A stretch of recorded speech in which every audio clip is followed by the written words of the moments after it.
Card section modern website का base है। इस पार्ट में हम टेलविन CSS यूज़ करके रिस्पॉन्सिव कार्ड्स डिज़ाइन करेंगे जिसे आप किसी भी प्रोजेक्ट में यूज़ कर सकते हैं।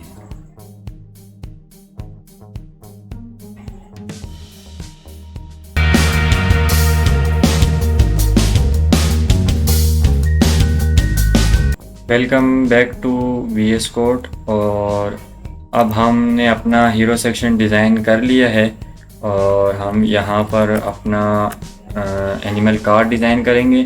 जिसने हीरो सेक्शन और हेडर सेक्शन की वीडियोस देखनी है वो इसी वीडियो के डिस्क्रिप्शन में जाएं और वहाँ से आप देख सकते हैं। तो चलते हैं हम अपना एक सेक्शन बनाने और उस सेक्शन के अंदर हम फर्स्ट ऑफ ऑल एक H1 लेंगे और H1 के अंदर हम अपने फैक्ट्स लिखेंगे और उसके बाद हम एक अपना P टैग लेंगे और हम फैक्ट्स के बारे में कुछ भी लिख सकते हैं, आप कुछ भी लिख सकते हैं। मैं फ़िलहाल डमी टेक्स्ट लगा रहा हूँ लोरिम 10 और ये मैंने डमी टेक्स्ट लगा दिया है। तो अब हम सेक्शन में जाएंगे और क्लास यूज़ करेंगे। यही टेलविन CSS का जो है फ़ायदा है, मैंने पिछली वीडियो में बताया था कि हम क्लासेस के अंदर रहकर बाय डिफ़ॉल्ट काम कर सकते हैं और एक्स्ट्रा स्टाइलिंग की ज़रूरत नहीं पड़ती है, हमें फ़ाइल बनाने की ज़रूरत नहीं पड़ती। तो अब हम इसको कर देंगे फ्लैक्स और फ्लैक्स हम कॉल कर देंगे क्योंकि कॉलम में हमें चीज़ें चाहिए और आइटम्स हम सेंटर कर देते हैं और जस्टिफाई भी सेंटर कर देते हैं चीज़ों को ताकि चीज़ें जस्टिफाई सेंटर हो जाएं। और गैप हमें इधर चाहिए 12 का गैप दे देते हैं या हमें इन चीज़ों के बीच में 6 का गैप चाहिए, 6 का गैप डाल दिया है। और PX हम देंगे 4 और PY हम देंगे PM4 दे देंगे तो चारों तरफ से पैडिंग आ जाएगी, P4 आ गया। और हम लोग इसका BG क्या रखते हैं कि उसे थोड़ा सा डिफरेंट रखते हैं। उधर हमने 500 दिया था, यहाँ पे हम लोग 400 रख देते हैं। तो यहाँ तक हमारे पास चीज़ें डन है और अब हम फैक्ट्स के अंदर क्लास देंगे और इसको टेक्स्ट को हम कर देंगे 4XL। तो ये टेक्स्ट हमारे पास 4XL आ जाएगा और हम ऊपर जो है एंड में जाकर यहाँ पर टेक्स्ट वाइट भी कर देंगे। तो ये हमारे पास टेक्स्ट वाइट हो गया है और अब यहाँ तक हमारी चीज़ें क्लियर हो गई हैं। और अब हम इसको फैक्ट्स को हम फ़ॉन्ट भी हम इसका सेमी बोल्ड कर दें। अब हम जाके चेक करते हैं कि हमारा सेक्शन किस तरह है। ये हमारा सेक्शन अभी हमें इस तरह फ़िलहाल नज़र आ रहा है। अब हम कार्ड्स जो है मेन चीज़ वो डिज़ाइन करते हैं। तो अब हम एक डिव बनाएंगे और उस डिव के अंदर हम 3 डिव बनाएंगे।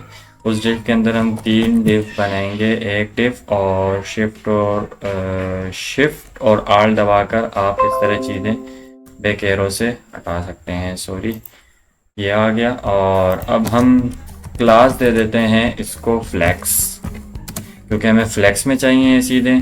और आइटम्स हम दे देते हैं सेंटर, विड्थ हम इसकी फुल रखेंगे और जस्टिफाई हम इसको कर देंगे। तो ये चीज़ें हमारे यहाँ तक हमारे पास आ गई और गैप हमने इनको देना है 4 का। और इसको हम लोग BG भी दे देते हैं ग्रे 800 और राउंडेड कर देंगे इसको ताकि हमारे बॉर्डर राउंडेड लगेंगे और अच्छे लगते हैं राउंडेड। MD कर देंगे और शेडो भी हम लोग कर देते हैं LG, शेडो हमने कर दिया LG।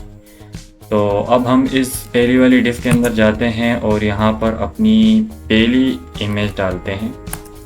और पहली इमेज जो है वो हमारे पास कैरेट की, ये इमेजेस मैंने सेव की हुई हैं इस जगह पर। तो आप भी जिस जगह पे आपकी मेन फाइल है उसके अंदर इमेजेस सेव करेंगे और यहाँ पर यूज़ करेंगे। ये कैरेट डॉट ये हमारी इमेज आ गई और आर्ट के अंदर हम कैरेट लिख देते हैं ताकि अगर इमेज शो नहीं हो रही तो पता लगे कि ये इमेज ही है, कैरेट इमेज। तो ये हमारे पास आ गया। और अब हम इसके अंदर एक H2 का टैग डालेंगे और यहाँ पर देखेंगे कैरेट ताकि हमारी कैरेट आ जाए। और हम फ़ॉन्ट क्लास लगाकर फ़ॉन्ट हम कर देंगे सेमी बोल्ड, फ़ॉन्ट कर देंगे हम सेमी बोल्ड, और ये हमारे पास फ़ॉन्ट सेमी बोल्ड आ गया है। और इसके अंदर और कुछ तो हमने इस तरह नहीं करना, ये इमेज भी आ गई, फ़ॉन्ट भी आ गया। और उस इमेज के बारे में अगर आपने और कुछ लिखना है तो आप लोरेम का डमी टेक्स्ट लगा सकते हैं, लोरेम 8, मैंने 8 डाल दिया।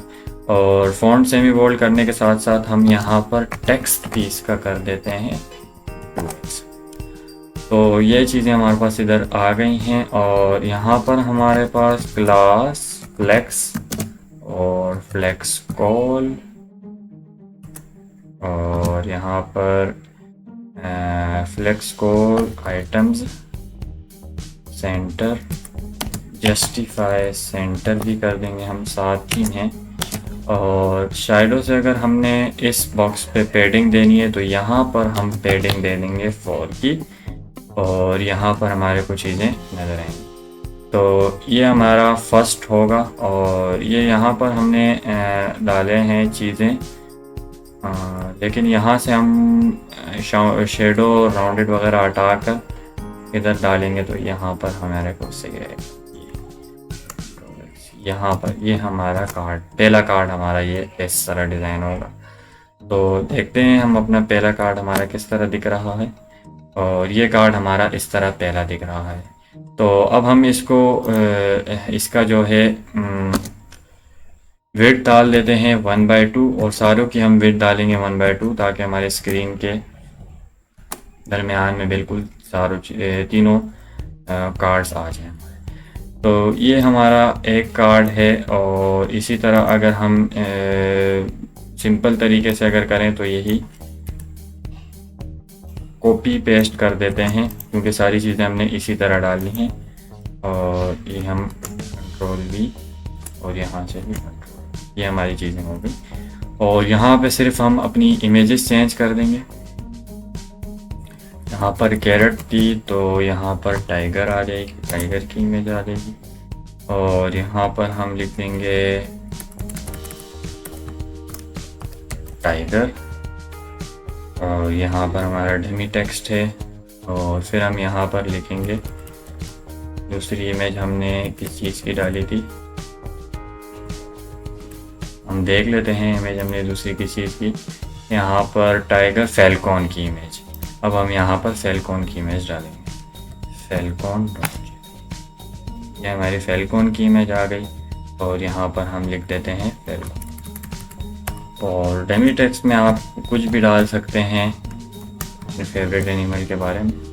तो ये चीज़ें हमारे को फ़िलहाल इस तरह नज़र आ रही हैं।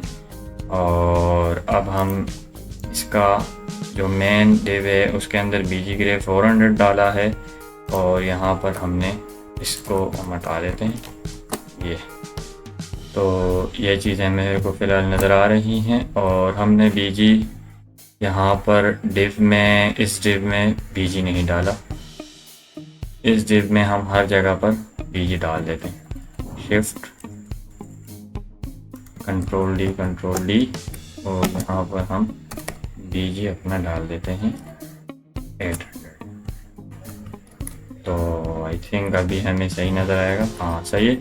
और इसमें एक चीज़ हम करते हैं कि इन सारों में पेडिंग भी दे देते हैं 4 की, ताकि हमारे कॉर्ड्स हमें सही नज़र आएँ।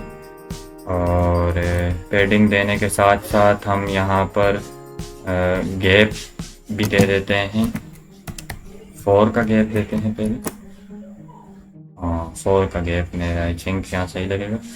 तो ये हमारा कार्ड्स भी डिज़ाइन हो गए हैं। और हम यहाँ पर बस सिर्फ टेक्स्ट सेंटर कर देते हैं, ये हमारे पास टेक्स्ट भी सेंटर हो गया।